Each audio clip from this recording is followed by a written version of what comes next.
할렐루야. 6월 23일 월요일 매 성경 묵상 가이드입니다. 오늘 말씀은 역대상 22장 1절에서 32절의 말씀입니다. 최근 뉴스에 보니까 이재명 정부가 검찰 조직을 해체하겠다라고 하고 있는 상태입니다.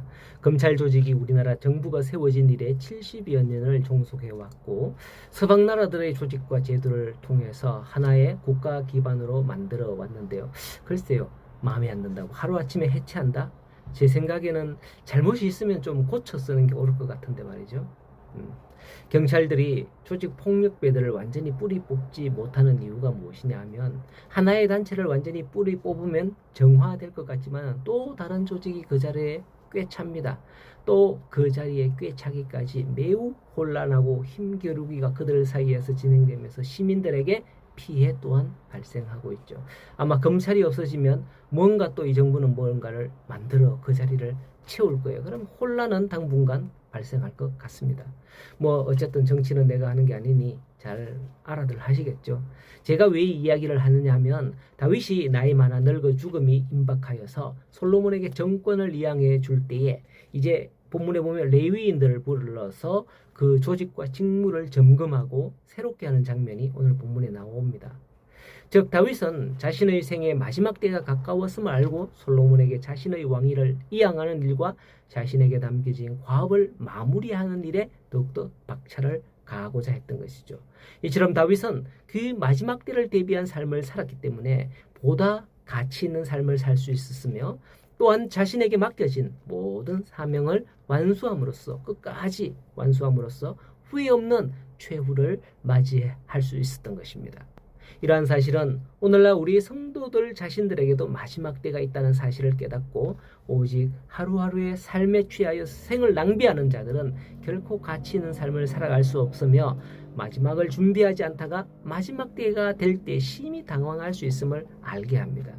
예수님께서 비유로 통해서 말씀하신 일이 있죠. 부자와 거지 나사로 이야기 아시잖아요.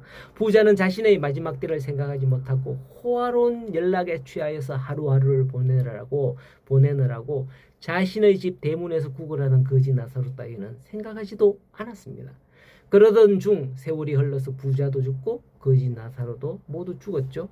그런데 거지 나사로는 죽어서 천국 아브라함의 품에 안긴 반면 부자는 음부 즉 지옥에 떨어져서 극심한 고통을 당하는 자신의 삶을 후회하죠. 그렇다면 우리는 과연 어떤 삶을 살아야 하겠습니까? 우리는 결코 오늘의 삶을 낭비하지 말고 마지막 때를 준비하는 그런 성도들이 되어야 하겠습니다. 이제 다윗이 레위 사람으로 30세 이상을 계수하게 됩니다. 30세는 성전에서 일할 수 있는 연령을 뜻하는 거예요. 그래서 예수님께서 공생의 사역을 시작하신 게 30세라고 보는 것이고요. 그리고 3년을 사역하고 죽으셨으니 예수님은 이 땅에서 33세를 사신 것이다 라고 판단할 수 있는 거예요. 하나님을 위한 봉사에는 실수가 있을 수도 안 되었으므로 정신적으로 육체적으로 성숙하고 강건해야만 하였고 그러한 이유로 봉사의 연령이 율법에 엄격히 30세 정해져 있는 겁니다. 물론 20세부터는 참여를 할 수 있어요. 견습생으로. 봉사자를 도울 수 있고요. 그렇게 할 수 있고 그 이하는 뭐 준비되기까지 학문으로 배워야 하겠죠. 자, 이 레위인의 30세 이상이 바로 38,000명이었습니다. 앞서 요압이 인구조사를 할 때 분명 레위인의 수는 포함하지 않았다고 하는데요. 글쎄 이건 아마도 다윗이 따로 했던 것 같아요. 이들은 이제 레위인들은 4그룹으로 나뉘어서 각기 직무를 맡습니다. 성전을 보살피는 자 24,000명, 관원과 재판관 6,000명, 문지기 4,000명, 찬송하는 자들 4,000명이죠.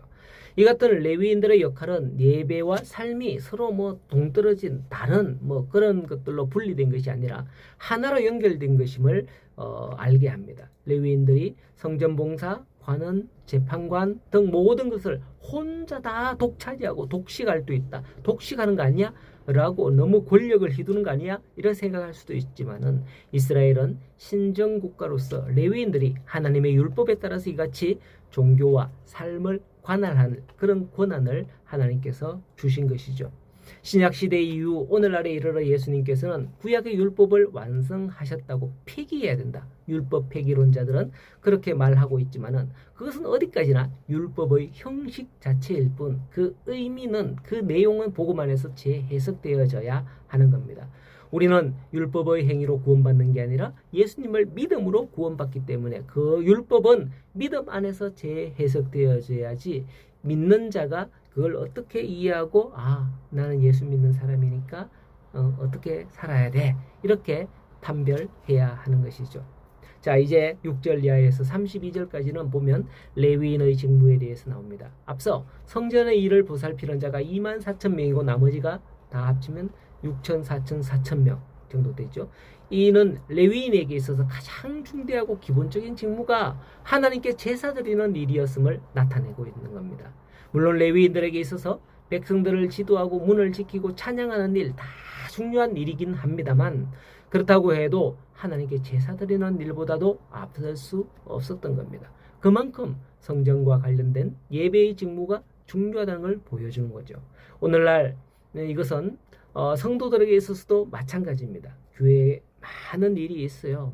교회 이 일도 해야 되고 저 일도 해야 되고 어떤 일도 하나님께 예배하는 일보다도 앞설 수 없다라는 거예요. 그러므로 우리는 그 어떤 일도 예배보다 앞세워서는 안 되겠습니다. 아무리 중대한 일이 있다고 할지라도 하나님께 예배 드려야 할 시간이 된다면 예배하는 날이 된다면 그 모든 일을 멈추고 예배에 참여해야 한다라는 거죠. 예배는 우리의 삶의 가치, 존재의 가치, 성도로서의 가치라는 것을 아셔야 합니다. 오늘도 가장 가치 있는 것을 1번에 두는 우리 모든 성도들의 삶이 되기를 간절히 소원하고 축복합니다.